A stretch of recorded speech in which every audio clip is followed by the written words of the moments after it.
Hello everybody, Happy New Year. I hope your year has started off brilliantly. Mine has started exactly how I intend for it to carry on, which is with lots of Excel World Championship training.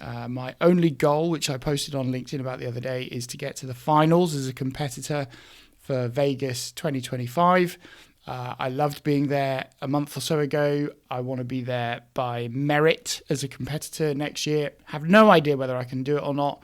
It's going to require a hell of a lot of training. I also need to get Dim early off my back because he keeps giving me grief for not competing. So I have two objectives really. Get to the finals, get Dim off my back, and then I'll be really happy. So I want to share some things as I go through the year.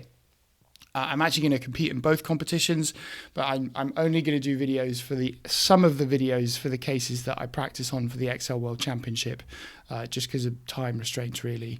And I'm not doing this like I did the Excel BI challenges, where it was very much a warts and all. I'm looking at a small challenge for the first time and struggling a bit in certain ways. I've looked at these cases. So I've had a full run at the case that I'm going to show you today. I've looked at Dim's solution video on YouTube as well. And I'm just going to walk through the case from start to finish, knowing what I'm trying to get to. I've actually got my solution attempt on a second screen that I might just have to refer to every now and then to remind myself. So if you see little edits, it's probably when I'm doing that. So I'm not hiding anything. This is not me attempting a live run. I know what I want to get to and I know what I want to show you. And I want this to be a bit of a training guide for people that are trying to get into this space and into this competition as well. If pros are watching it and they find any of this useful, fantastic. But my suspicion is that for almost everybody that's in Vegas anyway, or getting to Vegas, this is probably just knowledge you've already got. All right, so the case I'm looking at is the Last Chance Qualifying round case from Vegas last year. This was a brilliant case. I did not get anywhere near finishing this when I tried it in with a stopwatch. It took me a lot longer than 30 minutes, and there were one or two areas where I had to look at the solution from Dim to get to the answer. So I know I've got a lot of training that I need to do. However, I can now get to all the answers. The case is called Axel, the Elf's Christmas Catastrophe. There's not too much wording on here, which I really like. There was one little nuance that was picked up by Dim about the wording of one of the sort orders with names. But I think it's pretty easy to get your head round in general. There are 5 bonus questions and then 7 levels. And there's data. So we have quite a large data set here of, I think it's 10,000 rows, which is names of children that Santa's going to be delivering presents to in various states. They've requested certain toys, which we've got a bit more information on. They've also left food or drink out for Santa or the reindeer, I think, one or the other, or both. And then there are 4 statistics about the children, which are just trues and falses. Have they been fair, mindful, welcoming, compassionate across the year? And I think I'm right in saying if they have a true for 2 or more of these statistics or characteristics, then they are on the nice list. Where is it? If at least 2 of the metrics are true, then the child is on the nice list. Brilliant. But they all still get presents. So as you go through the levels, you'll see how that naughty and nice list plays out. I have also got another tab in here because I've already brought through my own set of lambdas. So if I start typing out equals LD, I chose when I started building lambdas to put LD as a prefix in front of all my lambdas. It works for me, but you can see I've got a whole bunch of stuff in here that I could lean on. I actually think I hardly use them at all in this case. So the first thing I'm going to do is I'm going to change the data into a table, the main set of data, and I probably will do the second table as well. Control T for me. Now I've got an add-in called Monkey Tools by Ken Pulse, which is awesome. One of the cool little things it does is the dialog box you get when you try to add a table asks you for the table name straight away. What I would normally do is I would have quite a detailed name with a prefix. So I might be doing TBL data. I actually really like Dim's approach to this, which is probably not a huge surprise, which is in this context, battle context, give yourself as little extra work to do to call up your table as possible. So I'm literally going to call the main table T.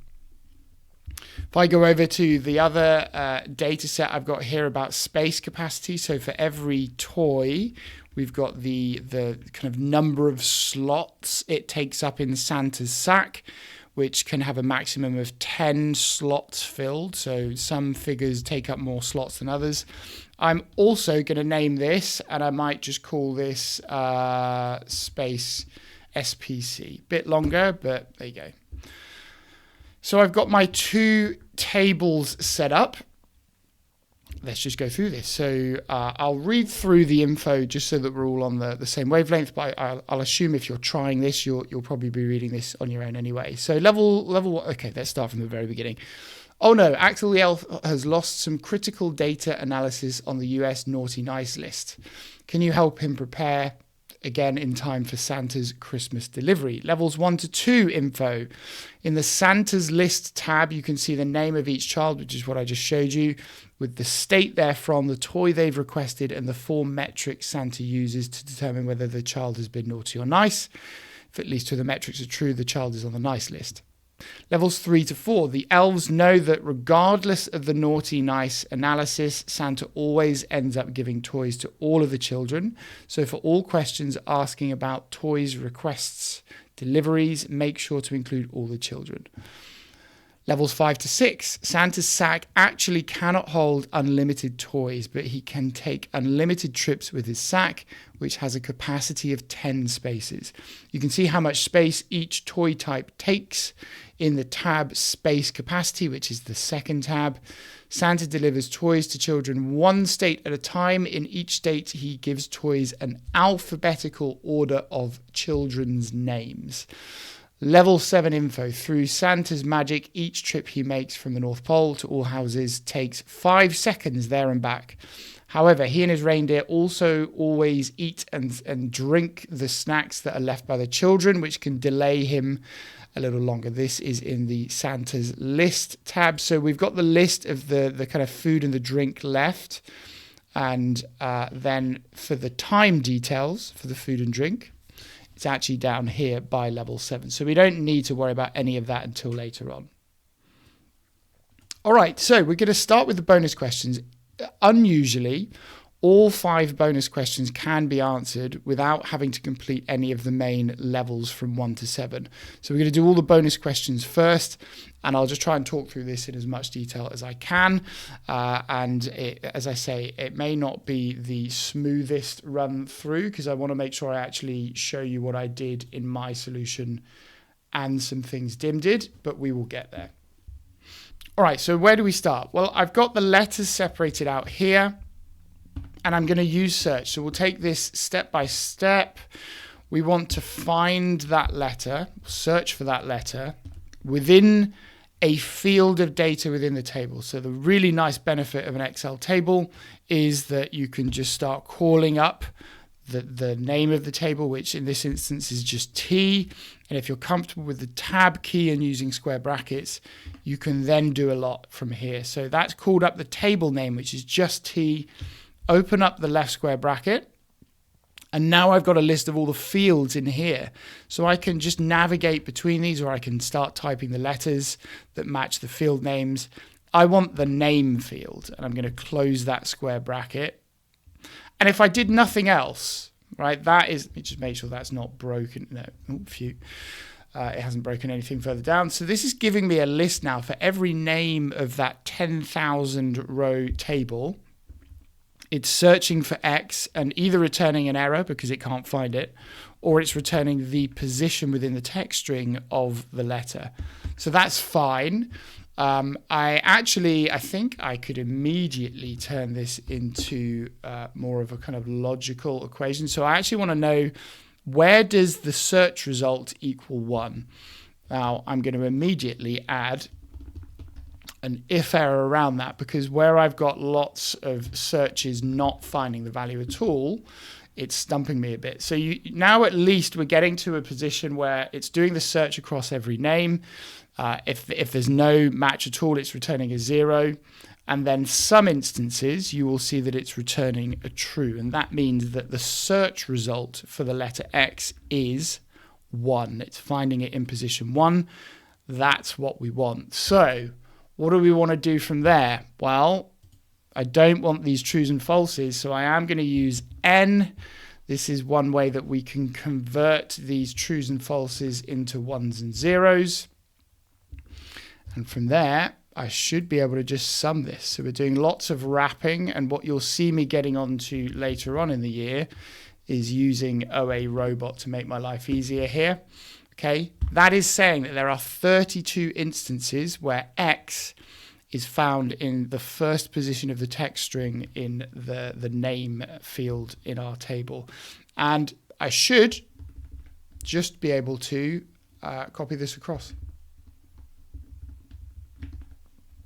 Okay, so what have we got there? In fact, we can just put the number in here. So do a sum. 2697, and we got the green tick. So that is the right answer. Now, there is another way you could do this. And again, this is me just trying to get really comfortable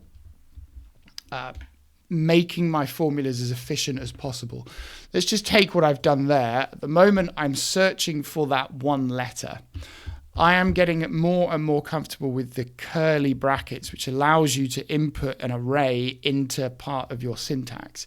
So I could actually type in X, M, A,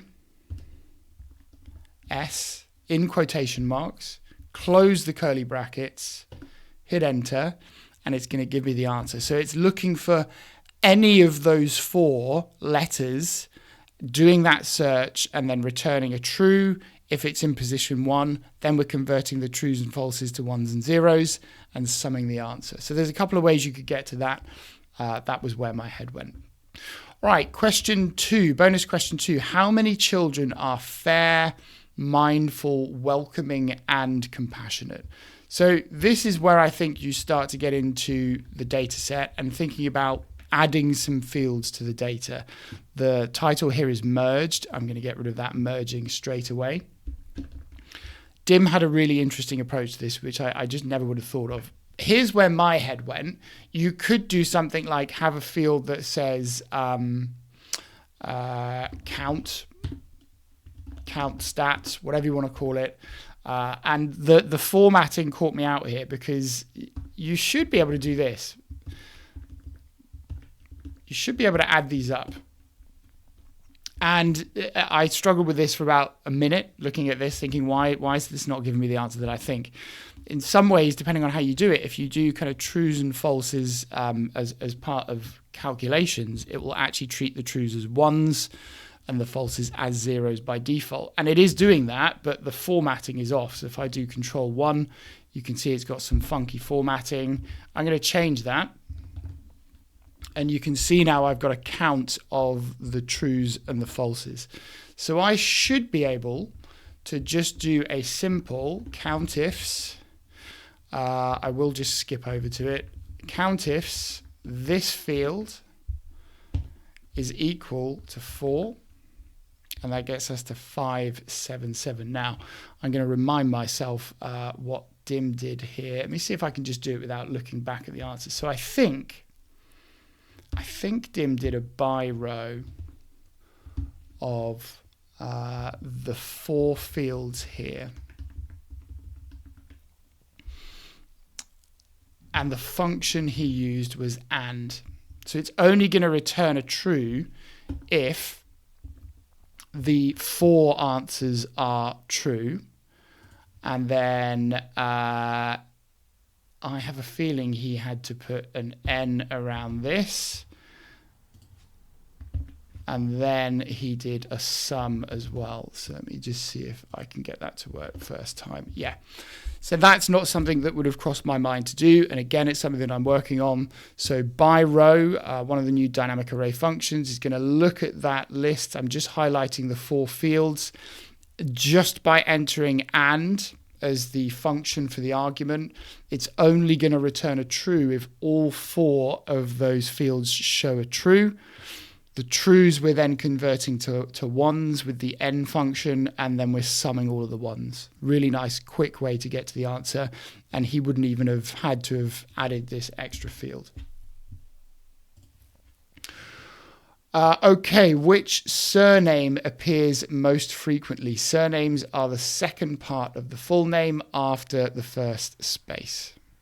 So this is one where I did lean on one of my lambdas, but let me walk you through the steps. I used a let function. So let, the first variable that I created, let's be good about this. Let's actually set this up with a bit of structure. So the first variable I called names. Let's not put it in caps. And I just wanted to pull out the surnames from the table. So again, text after, that's the text I want is the names. So let's call up the table again, and we'll use names.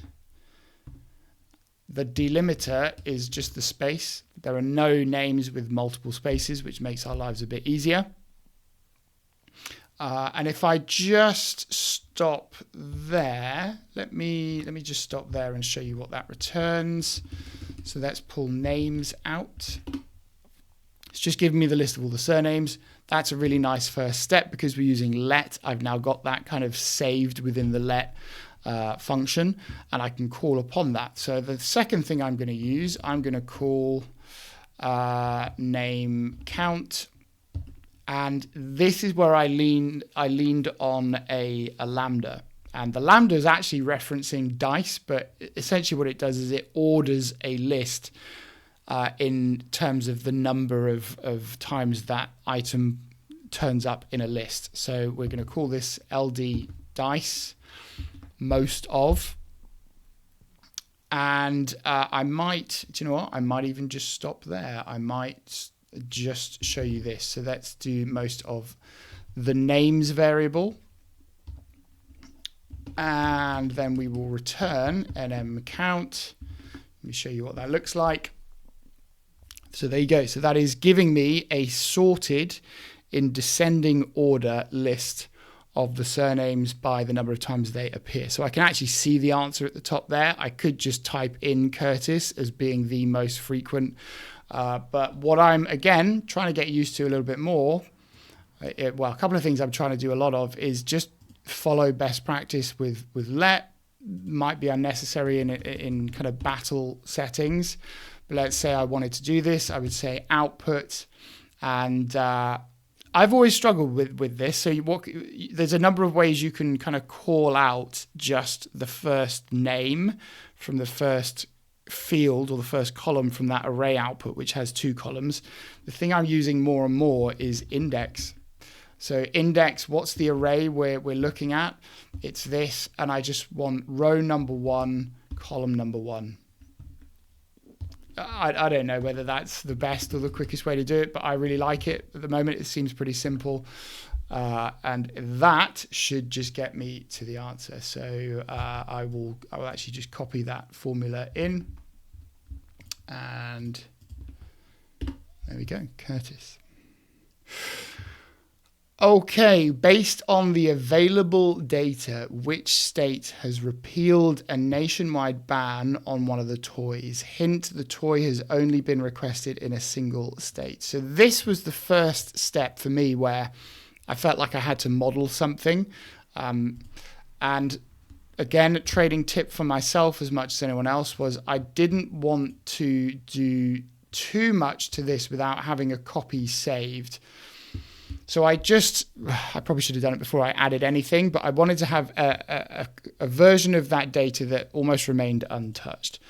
Then my head went into this. All right, how am I going to set up something that is counting the toys by the states? And I could really only think to go quite old school on this. So over on the side here, I was thinking, let's get a unique list of the states. So go over to the state field. That gives me all of the states. And then I also wanted a unique list of the toys.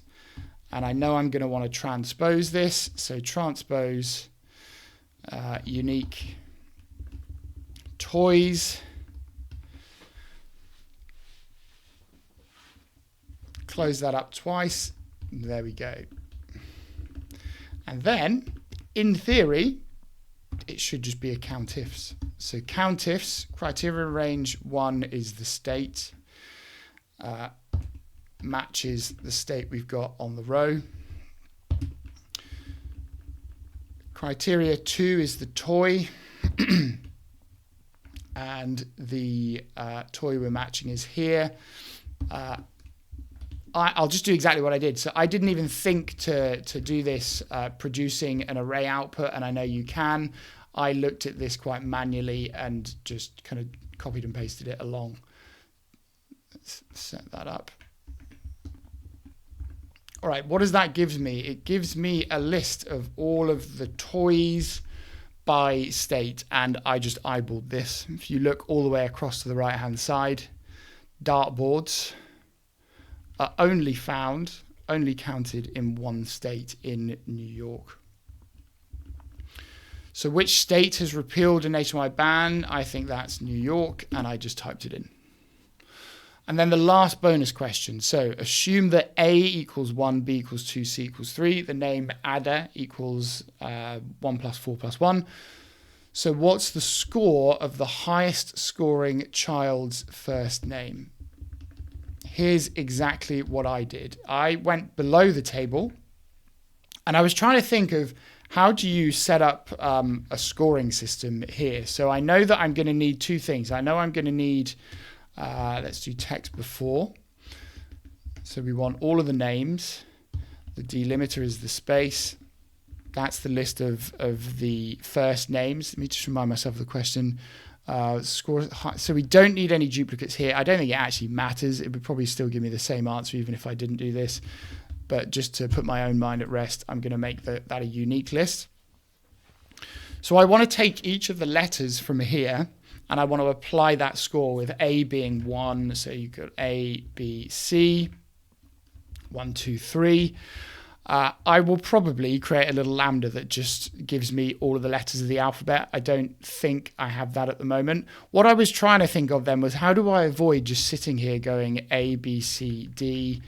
I don't know whether flash fill or anything else gives you the answer that you want here. If you see, there might be ways. You'll have to tell me in the comments if there are quick ways of doing that. So here's what I came up with. I actually did a kind of reverse use of char and code to what I would normally be doing. Sequence will very quickly give me the sequence of numbers from 1 to 32. And then from there, I did this. I said, all right, well, what is A's code? So equals code. Every character has a code, so it's not just A. So uppercase A will also have a character. So what I was thinking was lowercase a is 97. How can I get to that from 1 through to 32? I could say equals, give me the character for code 1 plus 96. And that will give me A. So that would give me, in fact, if I did that as a dynamic array, that would give me a nice way to reach the letters of the alphabet, except why did I think there were 32 letters in the alphabet? I think there was something Dim did that is stuck in my mind. We don't need 32 letters, we need 26. Okay, we'll keep that in just for fun so you can all take the mickey out of me. So this gives me a reference now for converting the letters that I'm finding into the points associated with them for the bonus question. I'm going to add one more thing here, which is I'm going to put lower in this function. There we go. So that makes sure it's all lowercase. Then I can use my scoring system effectively there. All right, so the next thing I want to do is I want to extract all of those letters, and then I want to do a lookup on them. So I have got I have got extract all letters. I never remember which one I use. I think I use extract all letters here. Let's see what that does. Yeah, that's fine. So if I just take off the actual dynamic array part, for name one, it's going to give me each of the letters, and I can just go straight to an XLOOKUP from there. So wrap this in an XLOOKUP. The lookup value is the array output from that function that I've used already. And we're going to be looking up the letters here. And we're going to be returning the numbers associated with them. That gives me the list of numbers. And if I sum that, then I'll get the answer for Gabrielle. Now I could do a map. I didn't when I worked through this. So I can just do a max of this list. And that gives me the highest score being 139. So what is the highest score? I mean, we can link to it. I think it's 139. And it is. All right. Step one, we have done the bonus questions. This video has been going on for half an hour, so I suspect this is going to be quite a long video. Let's get into the main levels. Some of these are much, much easier than others, as you might expect. Interestingly for me, I actually think level 5, I think it is. Level 4 or 5, I can't remember which one, is probably the hardest, but once you get the logic right, the rest are not too bad at all. All right, let's go through. Level 1. So which US state is each of the following children from? So level 1, nice and easy. I'm going to use an XLOOKUP. We're looking up this value in the table names field. And we're going to return the state. Okay, that gives us all the answers. What you'll typically see pros do, probably just to save another second of time, is if you actually just set that XLOOKUP with a range to start off with, then it's going to give you all the answers as a spilt array output as well. You could do either. All right, level 2, are each of the following children naughty or nice? Reminder, if children are at least 2 of fair, mindful, welcoming, and compassionate, they are on the nice list. So we set up one table here that does a count. I would be setting another one up here called, naughty, nice, whatever you want to call it. And this could be a pretty simple if statement. So if the count here is greater than or equal to 2, then return nice, otherwise return naughty.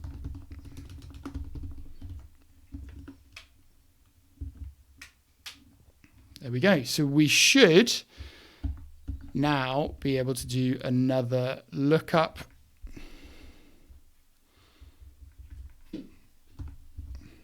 Equals XLOOKUP. Let's look up this name. In fact, let's reference the whole lot. We are looking up the name field again. And we're going to return our new naughty, nice field. I'll just go down so you see me do something different. There we go, naughty or nice.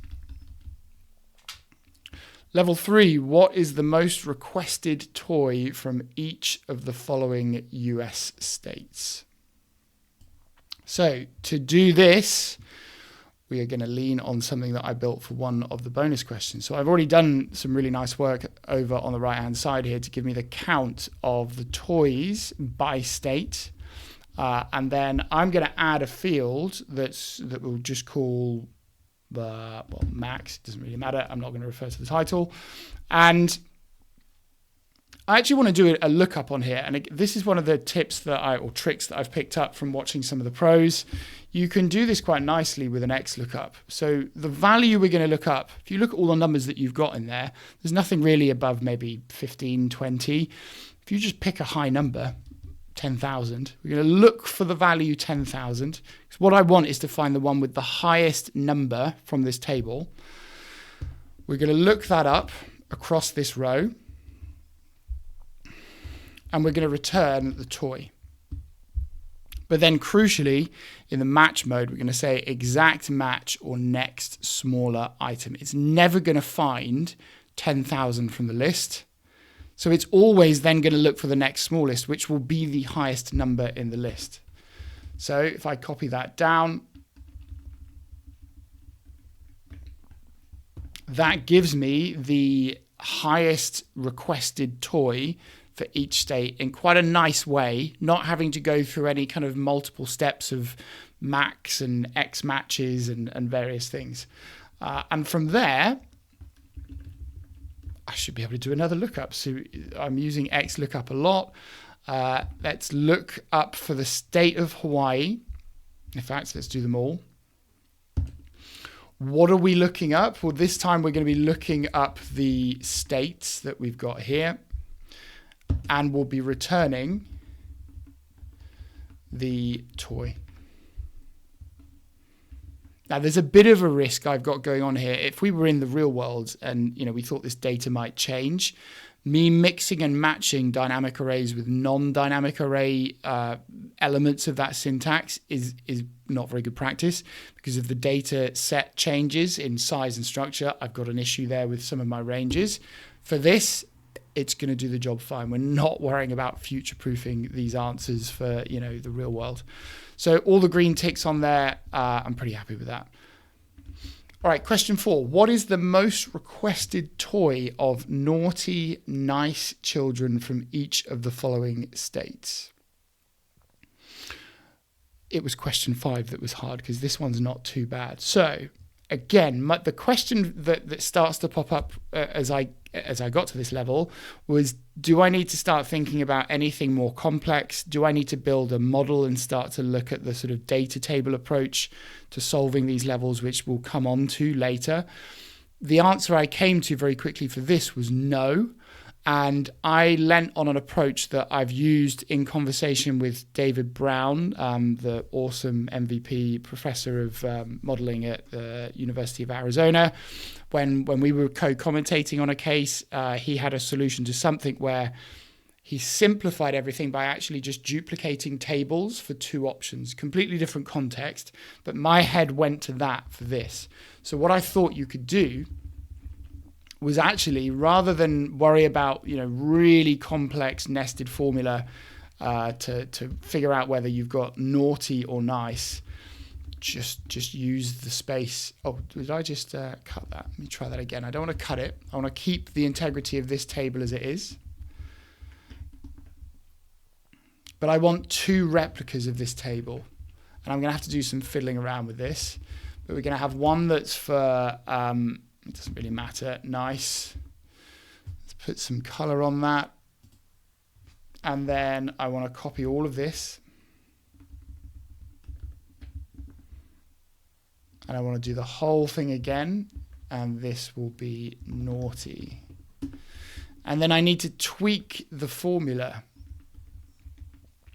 Because actually in my countifs now, it's not just the toy that I need to do the countifs on. And by the way, I know it's the same, but I am going to move this reference just again for my own peace of mind. So I've got 2 kind of filters at the moment within my countifs. I need a third. And the third one is now, if we look at the naughty and nice column, does it match whatever I've got here? And we just need to fix that reference. That's going to give me a table now, just doing the count for the state, the toy, and whether it's naughty or nice. Now, I should be able to copy that over, and I could probably use it straight away, but I just want to move these references over. There we go.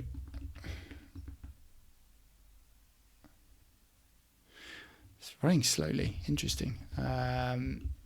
And then I want to double check my max columns. So what have I got going on here? I might need to change all of these.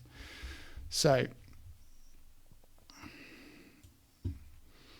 all right, I will do it manually. I'm not going to worry about going in and typing in these references. I just want to move the references over for these max. Oh, that's interesting. What did I just do wrong there? It's because I didn't fix that reference. So we're just getting the right maxes for these two tables.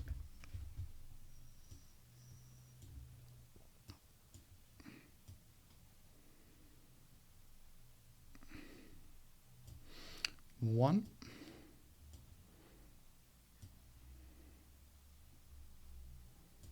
Two. I will fix that reference first. All right, great. So I should probably be max naughty. You wouldn't do, I don't think you would worry about the names quite so much as I am here, but seeing as I'm not under pressure, max nice, max naughty, and really this is max total.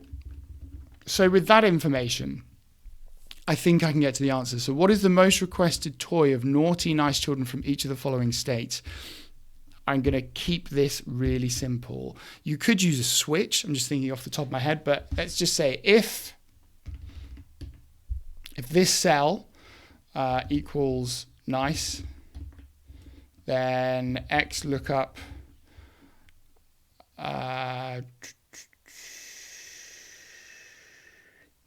what's the most requested toy?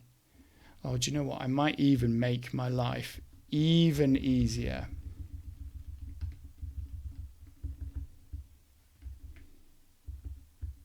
Oh, no, it is right. Okay, so that's fine. So for each state, I've already got the max toy.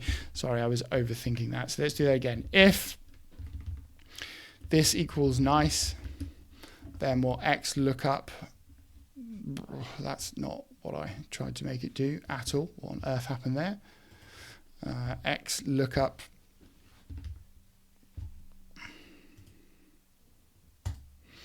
this state from the nice table. So we'll go to our nice table.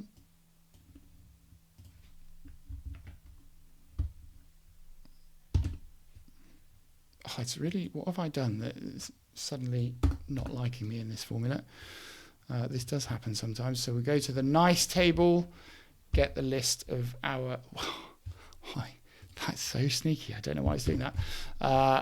Get the list of the states, and then we just want the max count here. So if it's nice, do that. If it's naughty, if it's not nice, essentially, then I probably should have copied the formula, but we'll do it manually. Then look up this state in the naughty table and return the naughty count. Close brackets, copy this down, and there we go. Level 5, how many trips will Santa take to each of the following states? This is the level that really stumped me. And I did get to an answer, but I think I've always had it in my mind recently that I want to do answers with all the modern functions, the dynamic arrays and let and lambda. And I couldn't figure it out. And that is actually what Dim did, and I'll show you his solution. But I went really old school on this. So let's have a look at how I approached it to get to an answer, not within the 30 minutes. And then we'll go from there. So this was the moment for me where I decided I needed a model. This seemed more complex. You've always got the choice in these questions to try and use some space over by the side here, especially if it's kind of blank like this. But this just felt complex. And in particular, if you think of the logic, it says here, Santa delivers toys to children from one state at a time. In each state, he gives toys in alphabetical order by name. Santa never delivers presents to children from different states on one trip. regardless of leftover sack space, Santa's sack has a capacity of 10 spaces. And I think if we just look at the wording above, let's reread this. Santa's sack actually cannot hold unlimited toys, but he can take unlimited trips with his sack, which has a capacity of 10 spaces. You can see how much space each toy type takes up in the tab Space Capacity. He delivers to one state at a time. In each state, he gives toys in alphabetical order of children's names. Okay, so here are the, the space capacity. Here's the list of the toys. And here's the kind of number of spaces they take up in the sack. The really tricky bit is, if you think of Santa's sack, he's got 10 spaces. Let's say you have 9 spaces filled by various toys, and the next toy in the list for the next name in alphabetical order for the children takes up 3 spaces. Well, it's not just that the 3 doesn't fit into the space available in that run. You've only got 1 space left if you've got 9 spots filled. It's that you have to then move on to the next run, but you have to count the whole 3 for that next toy in the new run. So it's not just a case of doing sort of 9 plus 3 or some sort of mod function that allows you to kind of churn through the cycles. There's a little bit more complexity where you're saying, all right, the present doesn't fit in the current run, so I need to add 1 to the number of run counts and then use the full number of spaces for the next present in the new run. That, if it didn't make any sense with me talking to it, will hopefully make a bit more sense when we get into this. So this was the point for me where I said, all right, I need a model. And again, I'm trying to follow best practice of what I've seen here. So when you get into model territory, really you need to be going to a new tab. And the first thing you will see people do when they are getting into model territory, and there are a number of approaches to this, but you will see them pull out the game numbers, and they go down the side somewhere here, ready for the data table section of what you're going to do. And then at the top, you want to do a little bit more work. So we're going to start just with the example case. Why? Because we got the answer to the example case. The first thing we want to do is get our logic built, try and make sure that the answer our logic gets matches the example case. And then we can solve the rest with a data table. And I will actually just kill that line in between there. So what do we need to pull through? Well, we could do with pulling through this state field here. And again, there are various approaches to this. I'm just going to put state, and we're going to do an X lookup on example 5, looking at the case tab. So looking here, of course, there are merged cells in here. So the return array, this was a little trick I picked up from a dim video. This drives me nuts sometimes where you can't access the column headers. If you hover over on the left-hand side of the syntax help section, you can actually move it. Fantastic. Never knew you could do that before I watched Dim's video. So the return that we want is actually column G there, column G there, close the brackets, there we go. So this is kind of like an input. This is the main output we're going to be using. I'm going to pause the video because my dog wants to get out. 1 second. Okay, I'm back. So now we want to build out the model logic. So, as a financial modeler, as somebody that's familiar with model logic steps and blocks, this is actually kind of my comfort zone. The problem I have is that I can't do it fast enough in 30 minutes at the moment. What do I want to pull? So the question was about the, well, let's go back to the question. The question is, how many trips will Santa take to each of the following states? So we've got the states. What I need next is the list of children's names by state. So I'm going to start there. So we'll do a filter on the table of names based on if the state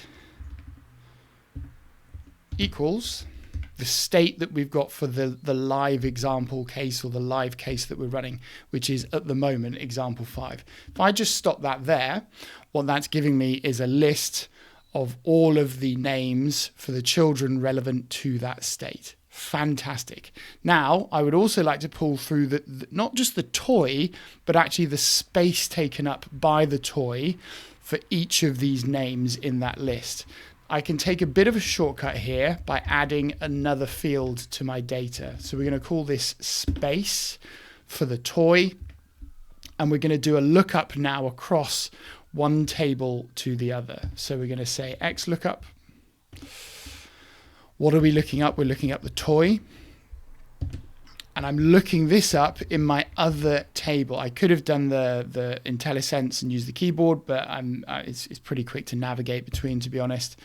And then I want to return the space taken up in the SAC. Hit enter. Again, the formatting didn't catch me out quite as much this time. But if we just change that to a number, what that gives us is the number of spaces the toy takes up in Santa's sack. All right, so we go back to level 5. I can do pretty much I could do this in a number of ways. You could actually do, a filter, because it will be filtering it with the same kind of order. Or I could do a lookup. I guess it doesn't actually matter. So I'll do a lookup, XLOOKUP.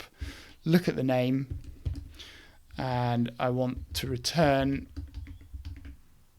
from this table the space. Perfect.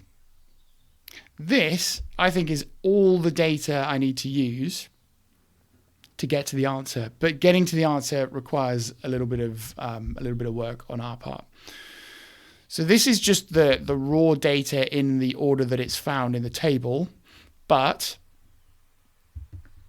I believe the order is in alphabetical order based on the name. So I'm going to use a sort by.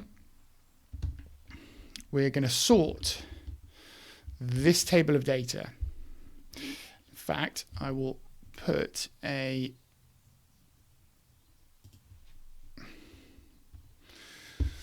going to do that with a dynamic array. Sort based on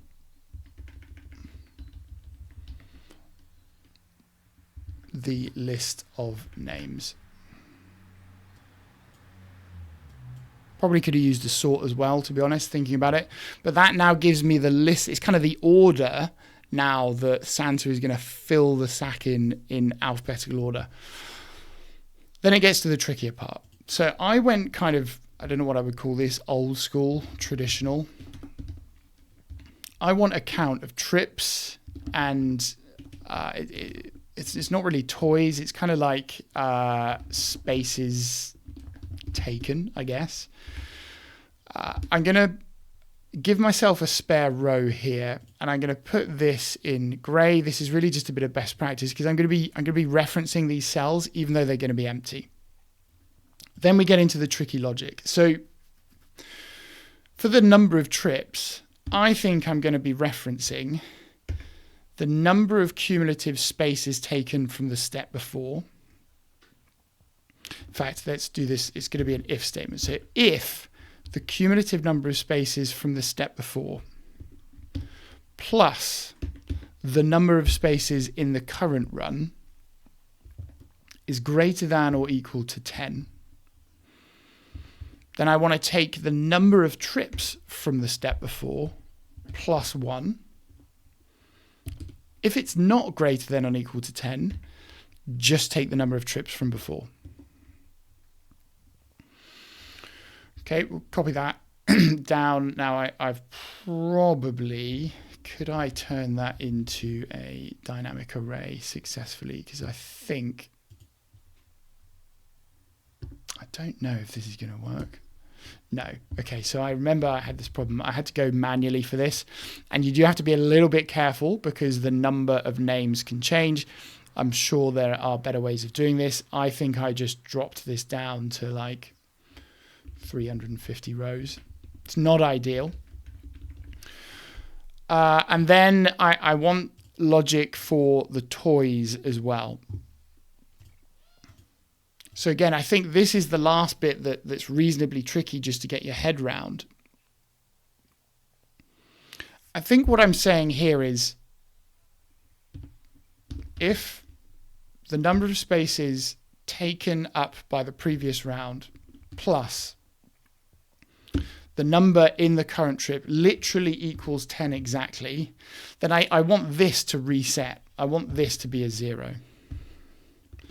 Once we've dealt with that, we can get into the next bit of logic. So then, if the spaces taken cumulatively from the round before plus the spaces for the current round, I need to change that in a second. If the spaces for the current round is less than 10, then just do the cumulative spaces taken plus the spaces for this round. If it's more than 10, essentially if it's neither of the first two arguments, just give my dog a minute to be an idiot. Might have to pause this if she carries on.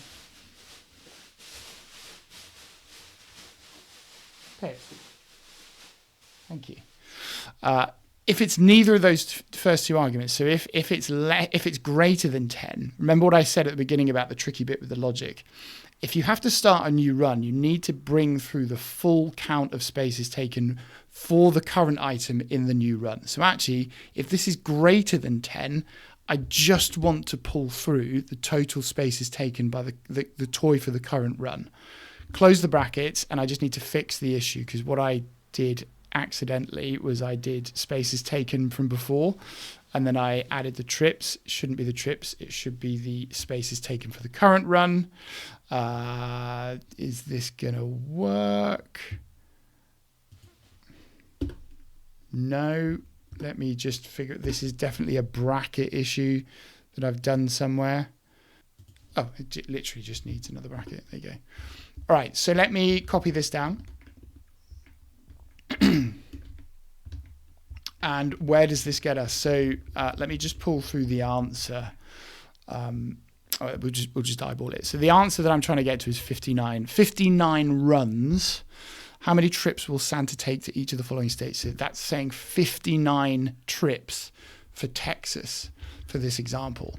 And if you look at the bottom of this, I've got 58 runs, full runs, and I've got some toys left at the bottom, which means you have to round up to 59. So I think this is getting me to the right answer. And I'm just going to convert this to the answer I want, which is that plus spaces divided by 10. There we go. And I should just be able to, so this is me now getting to data table mode. I should just be able to take the max. I could probably just take the bottom answer, to be honest, now that I think of it again, but there you go. I'll take the max just for the fun of it. That gives me the live answer here for this round, this game. Then it's a case of just setting up your data table. So Alt A,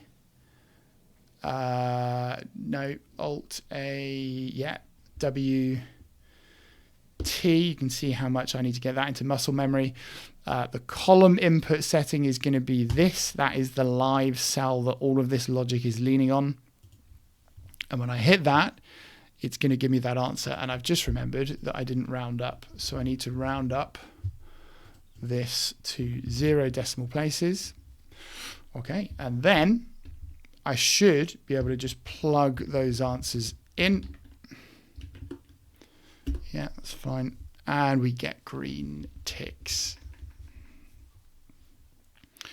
Let me quickly show you Dim's approach. I think it's really fascinating, and it's one that it doesn't come naturally to me, but I think it's worth exploring a little bit. I'm going to refer back to his answer very quickly before I carry on this video to make sure I don't muck this up. All right. So let me try and explain this. It's very, very clever. And this is all about kind of adjusting different parts of essentially a decimal number and or adjusting logic to use different parts of a decimal number in certain ways.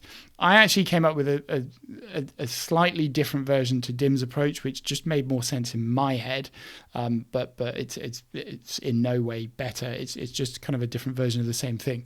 So you can do all of this within a scan, and there's a couple of things that I want to set up. So scan is one of the Lambda helper functions. You've got scan, reduce, and map. They all do slightly different things. I'm not going to make this a full scan training video. What I want to start off with for scan is an initial value of 0. The array that I want to use is essentially this second column from the array that I've set up here. So I'm actually going to use my little index trick again just to pull that out. I'm going to reference the dynamic array output that I've set up here, the spilled output, which has got 2 columns. And I'm going to use the second column of that. So that's setting up in my scan the starting value, the initial value, the array that I'm going to use, and then I need the logic. And this is where, what people like Dim and other pros can do really nicely in their head is so valuable if you're under time pressure. We're going to set up, my battery is going to die. I will pause again quickly just so that you don't lose me. All right, I'm back. So what we've got to do, we've got to set up all of the logic that I did in these trips and spaces and total steps within the Lambda function. So we've got to set up our 2 parameters, which I'll call the same thing Dim did, A and V, but essentially A is going to be like this cumulative total that we're bringing through. So each item, each number within the array that we've picked here is going to be passed through the Lambda logic. And whatever we set that logic up, we're going to have this running total with a scan that is essentially A. So every new number is going to start not from 0. The initial value is not going to, it will be 0 in the first run. And then as we move through the numbers, that initial value for the calculation will become A, whatever that cumulative value is for A. So we've got to deal with A. And then V is the other part. It's the new part that's going to be kind of brought through, essentially, each one of these numbers, one after the other, passed through the Lambda. So we're going to start off with an if statement. If A minus int A divided by 10, I'm just going to put it all out and then I'll talk about it, times 10 plus V is greater than 10, then do int A divided by 10 times 10 plus 10 plus V. Otherwise, do A plus V. And then outside of the entire scan, divide by 10.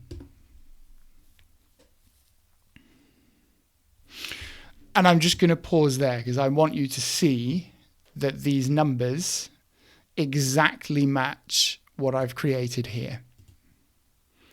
So we'll look at the logic, but just see that it gets me to the same answer. The end of that is 58.5, rounded up will be 59, which is the right answer. Now, the nice thing when we're using these functions is you can literally swap scan with reduce, and rather than giving you every incremental step, which is what scan does, reduce will just give you the final balance, the final answer. But we'll put that back for now. So let's have a look at this. You've got to try and remember that before this, the divide by 10 is outside of the scan. So if we actually take this off, this is kind of the running balance of A as we go through each of these steps. All right, so what is this doing? I think the key section to try and get your head around is this. This part here, int A divided by 10 times 10. That's the clever bit of logic that took me a while. And we'll look at, I won't actually highlight the cell because you'll see if I do that, it'll go gray. But let's just take one where it doesn't cross into a new trip. So if you imagine we're here, we're on run 3 of the lambda, not run 3 of Santa's trips, run 3 of passing numbers through the lambda. So our A value, our cumulative total, is 14, or if you imagine what I had at the end originally was divided by 10, so actually the kind of number of runs was 1.4, one full run and a partial run, but we'll take this off just to make it a little bit simpler. So when we're looking at this third run of the lambda, A is 14, and we're saying within the if statement, look at A and say subtract int of A divided by 10. So 14 divided by 10 is 1.4. Int of 1.4 is just going to take the integer, which is 1. Multiply that back up by 10, which gives you 10, and subtract that from A. So you're saying 14 minus 10, which is essentially the number of Santa trips that have taken place in your cumulative number so far. Subtract that, get rid of the whole trips, which essentially just leaves you with the partial spaces taken for the current run.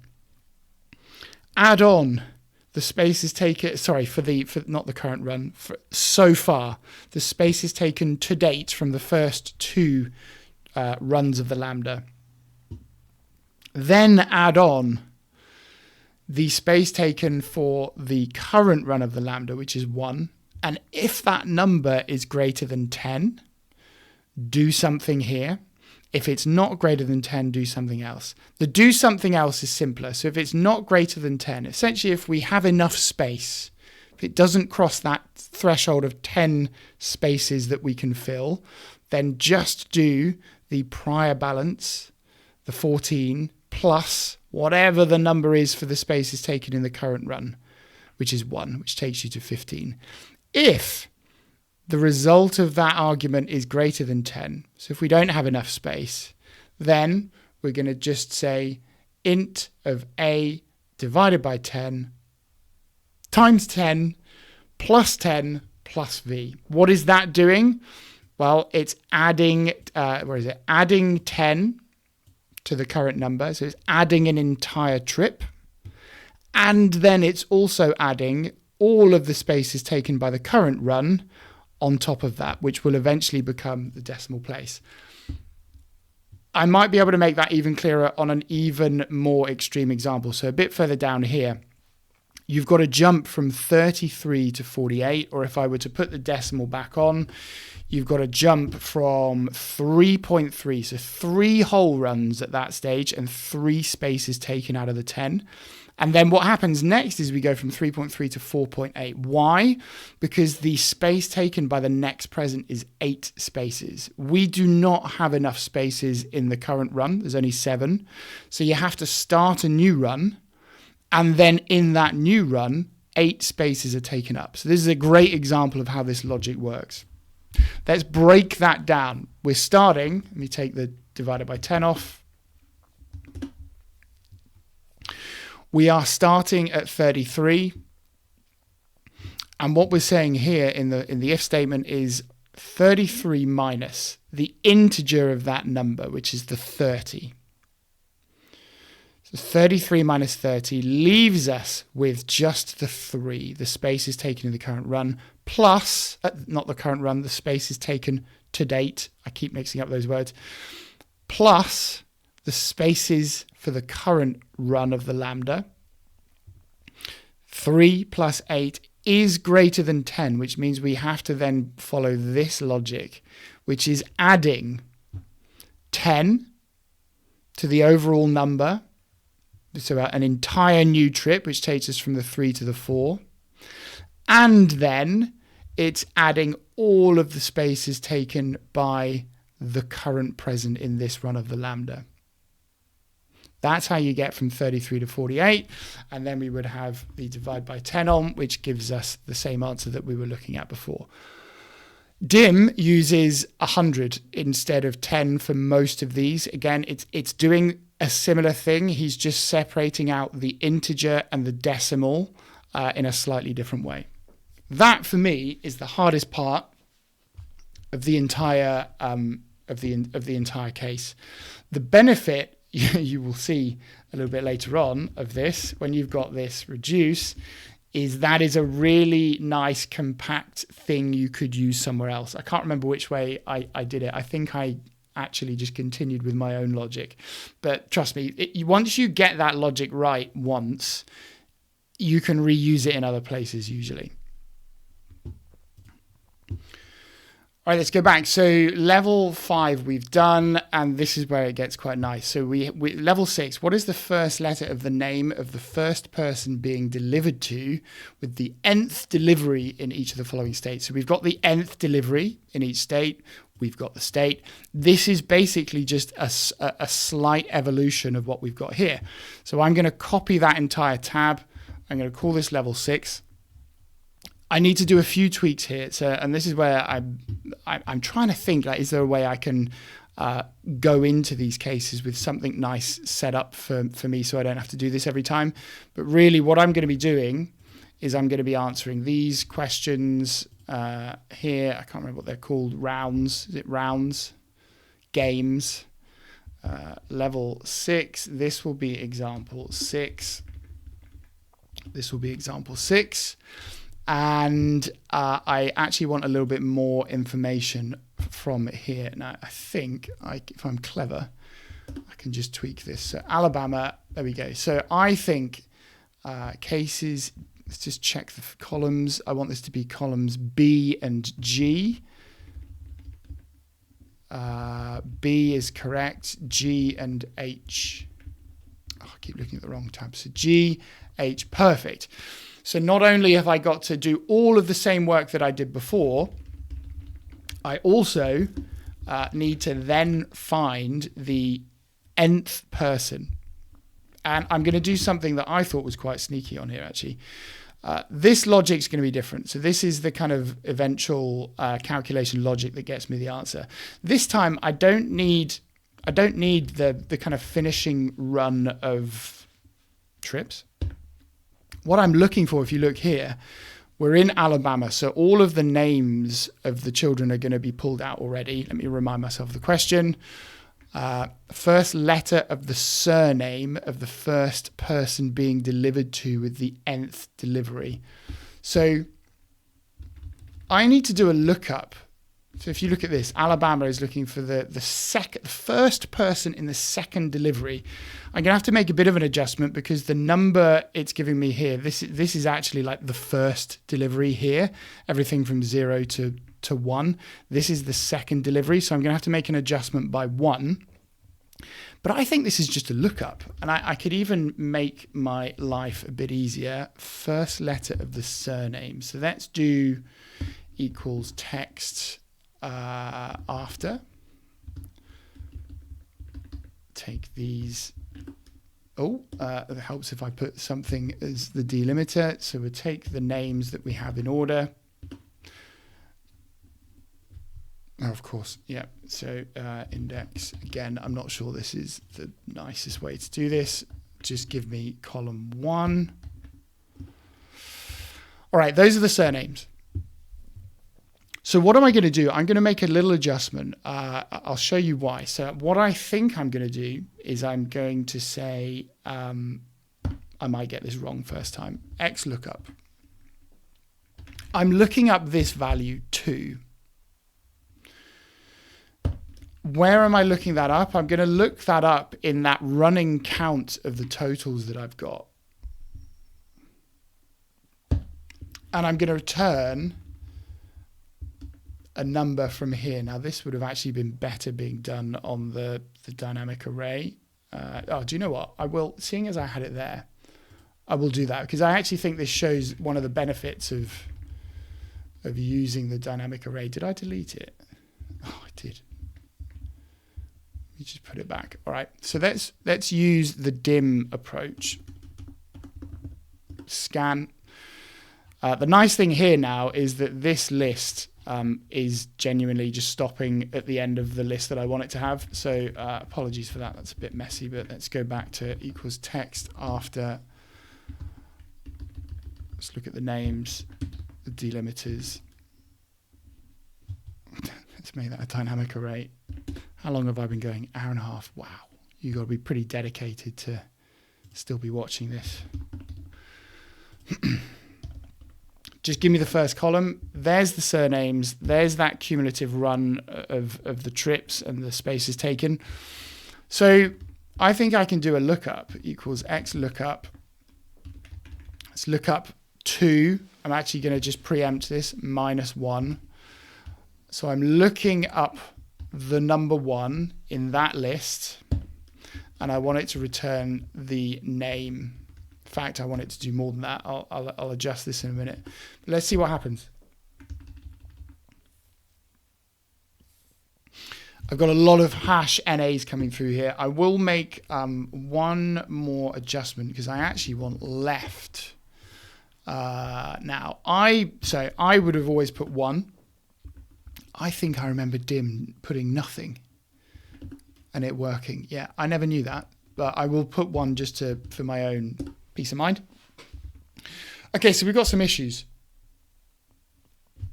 I think I can do a better match than this. So I think what we can do on the lookup is just go in here.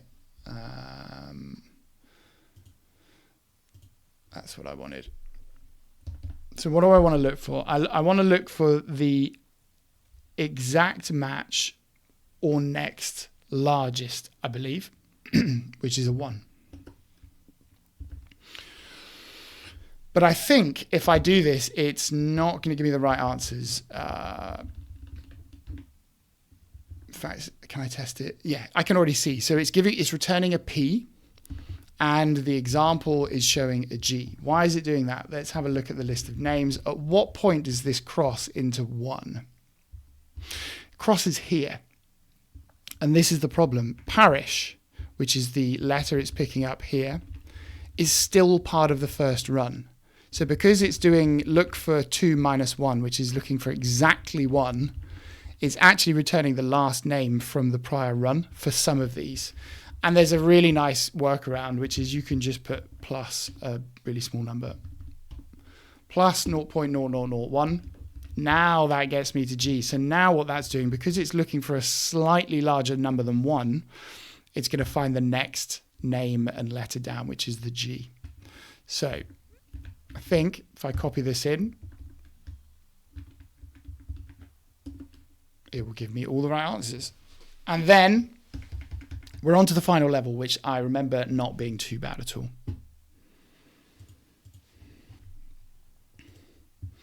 All right, so level 7, we are now dealing with time. So Santa spends 5 seconds loading his sack with presents, making deliveries and returning to the North Pole. So for every trip, it's just 5 seconds. But then you've got some additional time. So each child leaves out a snack and or drink for Santa and his reindeer, which they enjoy at the same time if both are given. So that's important. We've got these list of snacks, the time in seconds taken to consume them, but essentially we're just going to want the max of the 2 as they're going to be enjoyed at the same time. So this is additional time. We've already got the time, which should be really easy. It's the number of trips times 5 seconds. Then we need to add on the time taken to eat the snacks. And the final bit is Santa and his reindeer only accept snacks and drinks from nice children. Now, rather than trying to do a whole bunch of work in a formula, I think you can shortcut this really nicely by adding fields. So I'm going to add 3 fields to my table, right in the middle. You could do it at the end if you wanted to. And I'm going to say, let's call this food time, drink time, max, nice max time. These are simple lookups. So we're doing equals x lookup. We're looking up the mince pie in the list of snacks here, returning the duration. That formatting is horrendous. In fact, I won't put decimal places on that. Oh, sorry, I will put one decimal place on that. The drink time equals X lookup eggnog. Same thing. So we'll go over to the snacks and the drinks.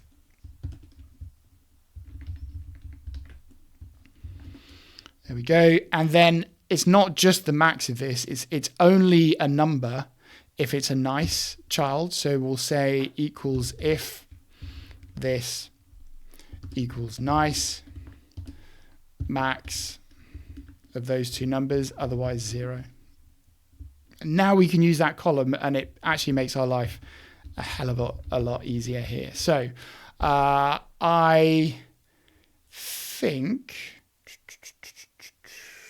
think I can use my level 5 answers. I can use the level 5 logic. I actually think the easiest thing for me to do here is just set up a new tab, which I didn't do when I ran through this on my own, because I actually used some of Dim's sort of lambda logic, but I'm just going to put myself to the test here. I don't think you need to do that. I think you could just recreate the same logic again. This is going to be example 7. This is going to be example 7. So example 7, Nevada is there. This should give me all the answers that I need for the times. So we'll do equals.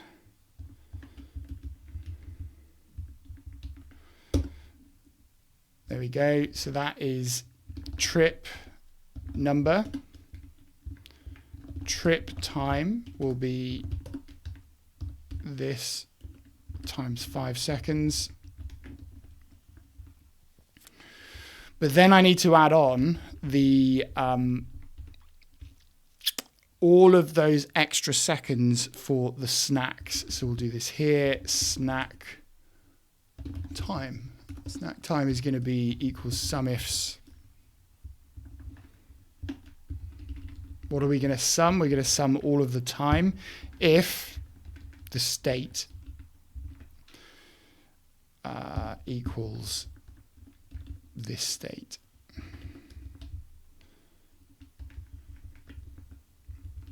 And then the total should be this plus, oh, hello. The total will be the snack time plus the trip time. I'm assuming round your answer to the nearest second, so we will do a little round up.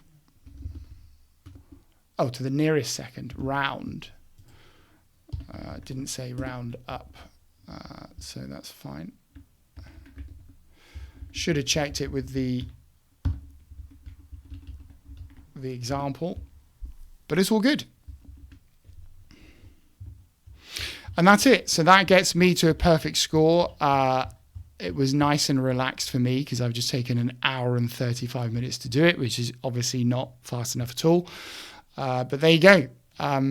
Some really nice kind of learning points for me in there. Some things that it reinforced for me are thinking about the moment when you switch to a model, trying to think about how you can reuse model logic. So getting to an answer for one level and then copying the tab and tweaking it seems like a really nice approach for some questions. Being clever with data sets. So trying to think through where do you add fields or logic to your data set versus trying to do something really complex here. You know, on the right-hand side here, I hardly did anything here, actually. It was only in this last section that I did some extra work. I used one lambda just to do a running count of the number of entries for repeated names. That was it. Add your comments below.